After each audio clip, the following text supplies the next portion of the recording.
যুৱতীৰ মৃতদেহ উদ্ধাৰ হৈছে ৰহস্যজনক অৱস্থাত। আমি সবিশেষ জনাব বিচাৰিছোঁ এই মুহূৰ্তত এগৰাকী যুৱতীৰ মৃতদেহ উদ্ধাৰ হৈছে ৰহস্যজনক অৱস্থাত। এই ঘটনা সংঘটিত হৈছে গুৱাহাটী মহানগৰীত।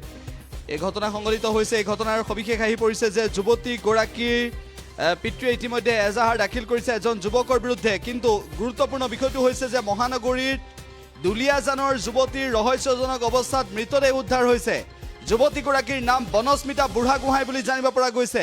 গুৱাহাটীত সৌন্দৰ্য চৰ্চাৰ প্ৰশিক্ষণ গ্ৰহণ কৰি আছিল এইগৰাকী যুৱতীয়ে। উল্লেখ্য যে এইগৰাকী যুৱতী ডাউনটাউনৰ সমীপৰ এটা ভাড়াঘৰত আছিল বুলিও জানিব পৰা গৈছে। শেহতীয়া তথ্য আহি পৰিছে। আৰু লগতে আমি আপোনালোকক এই মুহূৰ্তত জনাইছোঁ যে সৌন্দৰ্য চৰ্চাৰ প্ৰশিক্ষণ গ্ৰহণ কৰিছিল এইগৰাকী যুৱতীয়ে।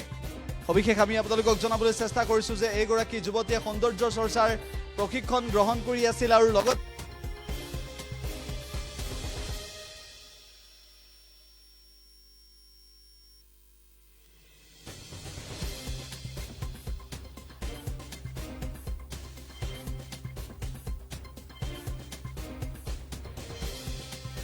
উদ্ধাৰ হৈছে। সমগ্ৰ ঘটনাক লৈ পোহৰলৈ আহিছে, সমগ্ৰ ঘটনাক লৈ ন তথ্য পোহৰলৈ আহিছে।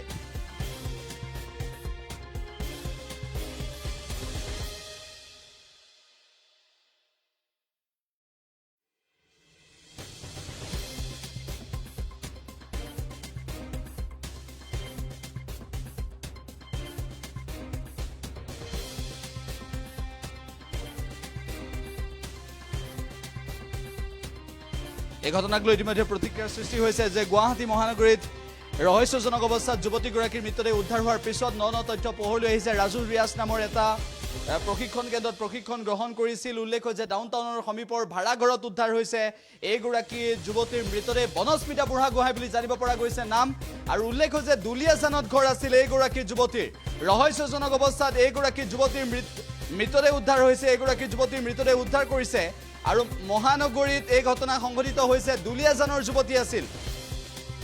ইতিমধ্যে এই ঘটনা সন্দৰ্ভত দিছপুৰ আৰক্ষীয়ে গোচৰ ৰুজু কৰি তদন্ত আৰম্ভ কৰিছে। লক্ষণীয় বিষয়টো হৈছে যে ৰাহুল আলী নামৰ এজন যুৱকৰ বিৰুদ্ধে যুৱতীগৰাকীৰ পিতৃয়ে এজাহাৰ দাখিল কৰিছে।